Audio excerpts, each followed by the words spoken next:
आइए ना, जिसके नाम नहीं आता अपने उनके अधिकारी बात करें, उनके अधिकारी बोले, उनका पीएम है, जीएम है, उनका पी अधिकारी आए।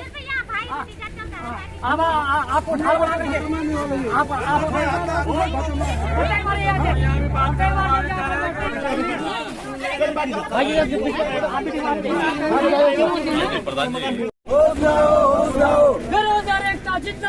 जिंदाबाद जिंदाबाद। और इतनी तेज ब्लास्टिंग होती है कि हमें रात को नींद भी नहीं आती है। और इतनी बार हमने 2 साल से हम एप्लीकेशन दे रहे हैं। डीएम के पास भी हम कई बार चले गए हैं, पटवारी जी के पास गए हैं, ग्राम प्रधान को भी बोल रखा है सर, लेकिन कोई भी हमारी सुनने के लिए तैयार ही नहीं है कि आज वहाँ जाओ, ये मेडिकल करवाओ, ये करवाओ, वो करवाओ, तब तक दूसरा आदमी अंदर घुस जाता है सर। हमारी कोई वो प्रतिक्रिया नहीं चल रही है। मैं ये दिक्कत है ड्राइविंग में, हमने 2 साल से जब से ये प्रोजेक्ट चालू हुआ है तब से हमने अपने कागज लगाए हुए हैं। हमारा ट्रायल भी हो चुका है लेकिन अभी तक कोई नौकरी नहीं, हमारे आदमी बाहर चले गए हैं। हम भूमिहीन है, हमें कोई मुआवजा नहीं मिला और न तो प्रधान हमारे यहाँ मौके पर आ रहे हैं। इस ट्रेन के काम के वजह से हमारे मकाने पर दरारें और फट गई है, पूरी दीवारें यहाँ गिरने बैठ गई है। हमारे बच्चे 2 लड़के हैं, मेरे बेरोजगार है, वैसा मेरा आदमी भी नहीं है। हमें कोई केयर नहीं किया जाए। इस गाँव में गाँव के विधायक है, प्रधान है, क्षेत्र पंचायत है, पर कोई भी हमारे घरों को केयर नहीं, कि बिल्कुल हम भूमिहीन है। रेलवे परियोजना के खिलाफ अब मरोड़ा गांव के ग्रामीण बद्रीनाथ राष्ट्रीय राजमार्ग मवाना नगरासों के पास अपनी 7 सूत्रीय मांगों को लेकर धरना पर बैठ गए हैं। ग्रामीणों ने बड़ी संख्या में धरना स्थल पर पहुंचकर रेलवे का कार्य बंद करवाया और यहां जोरदार प्रदर्शन कर नारेबाजी की और अनिश्चित काल के लिए धरने पर बैठ गए हैं।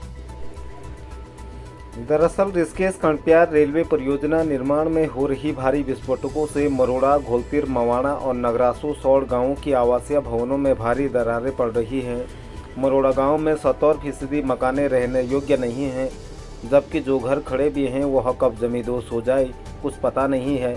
लेकिन न तो रेलवे कंपनी और न ही जिला प्रशासन और सरकारों ने इन गाँवों को कहीं अन्यंत्र विस्थापित किया है और न ही इन्हें मुआवजा दिया है, जबकि 70% स्थानीय लोगों को रेलवे में रोजगार देने की बात भी इन ग्रामीणों से हुई थी, लेकिन प्रभावित परिवारों को रोजगार भी रेलवे कंपनी ने नहीं मिला है। ग्रामीणों का आरोप है कि कुछ स्थानीय लोगों द्वारा रेल कंपनी के अधिकारियों के साथ मिलकर बाहरी राज्यों के युवाओं से पैसे लेकर रेलवे में नौकरी दिलाई जा रही है, किंतु जो स्थानीय प्रभावित लोग हैं उन्हें रोजगार से वंचित रखा जा रहा है। ग्राम मवाना सोड़ दर्शनलाल, मैं एक ऑपरेटर होके ऐसे कंपनियों के चक्कर लगा रहे बाहर के, और हम लोग मैं रॉक बोल्ट का ऑपरेटर हूँ सर जी। रेलवे में आपने कब अप्लाई किया था? सर मेरे को 1 ईयर्स हो गया सर।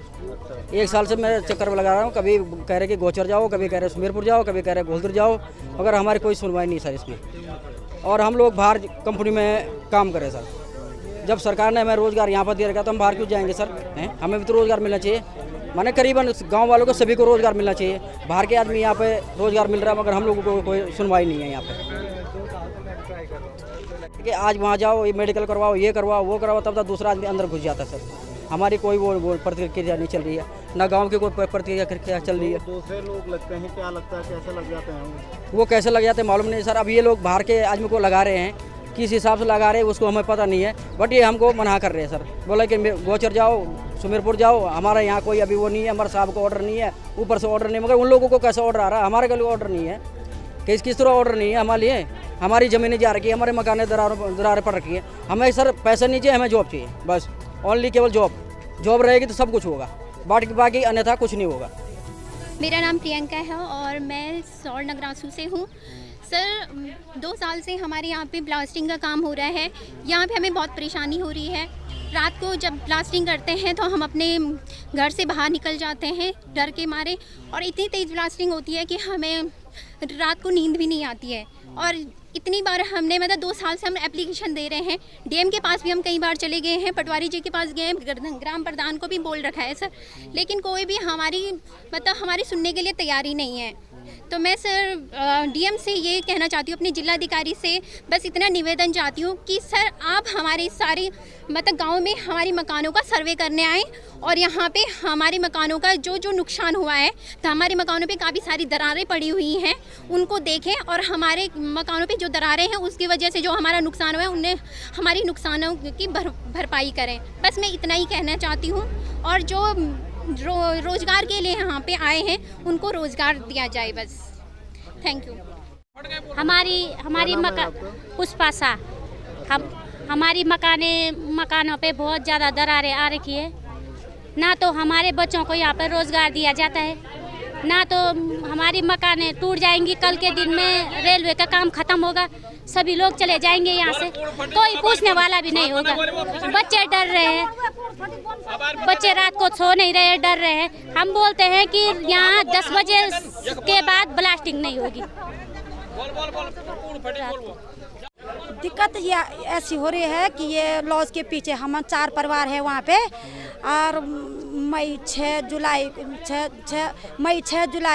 को 2006 जुलाई को बादल फटने से हमारे मकानें बह गई थी घोलतीर में। सरकार ने हमें अपनी जगहों पर, गवर्नमेंट की जगहों पर बसाया गया है। हम भूमिहीन है, हमें कोई मुआवजा नहीं मिला, और न तो प्रधान हमारे यहाँ मौके पर आ रहे हैं। इस ट्रेन के काम के वजह से हमारे मकाने पर दरारें और फट गई है, पूरी दीवारें यहाँ गिरने बैठ गई हैं। हमारे बच्चे 2 लड़के हैं, मेरे बेरोजगार है, वैसा मेरा आदमी भी नहीं है।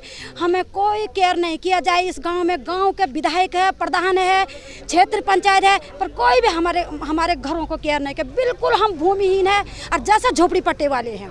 ये दिक्कत है ड्राइविंग में। हमने 2 साल से, जब से ये प्रोजेक्ट चालू हुआ है तब से हमने अपने कागज लगाए हुए हैं।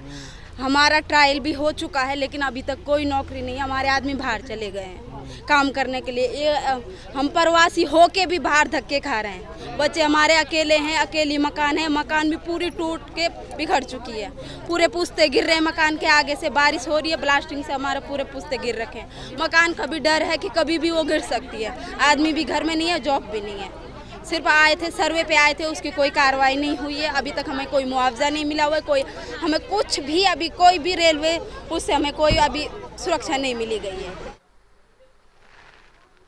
उधर रेलवे के अधिकारी भी मानते हैं कि ग्रामीणों के आंदोलन से रेलवे प्रोजेक्ट निर्माण को भारी नुकसान पहुंच रहा है, लेकिन किंतु उन्होंने कहा उच्च अधिकारियों से बात की जा रही है। जो भी ग्रामीणों की मांगें हैं उन पर जल्द समाधान होगा। लेकिन समाधान की बात रेलवे के अधिकारी पिछले 2 वर्षों से कर रहे हैं, लेकिन अब तक समस्या का हल नहीं हो पाया है। ऐसे में एक बार पुनः ग्रामीण पीड़ित आंदोलन की राह पर चल दिए हैं। देखना होगा आने वाले दिनों में पीड़ित परिवारों के साथ रेलवे न्याय करता है या नहीं। Bureau report, Kedarkhand express news. Sir पूरा नाम क्या लिखते हैं? अम्बरीश कुमार। यहाँ के स्थानीय लोगों का आरोप है कि 2 साल हो गए हैं, यहाँ के स्थानीय लोगों ने, बेरोजगारों ने अप्लाई किया था, उनको रोजगार नहीं मिला। खासतौर पर जो प्रभावित लोग हैं, काफ़ी लोगों की मकानें क्षतिग्रस्त हुई है। अब देखिए, इसके बारे में जो है हम अपना ऊपर से बात करें, जो मेरा हाई मैनेजमेंट है उससे मैं वार्तालाप करूँगा ये संदर्भ में क्या कर सकते हैं, क्योंकि नियुक्तियाँ वहीं से होती है। जो भी होता है, हमारा हेड ऑफिस जो है हैदराबाद, किसी भी एक भी आदमी का, चाहे हेल्पर हो चाहे इंजीनियर हो, किसी का भी नियुक्ति जब तक वहाँ से नहीं होगा, हमको परमिशन, वहाँ से आदेश नहीं आएगा, यहाँ नहीं होगा। फिर हमको देखना पड़ेगा कि हमारे पास यहाँ स्कोप क्या है। डिपेंड करता है साइट का रिक्वायरमेंट। साइट का रिक्वायरमेंट होने पर ही किसी की नियुक्तियाँ हुई जाती है।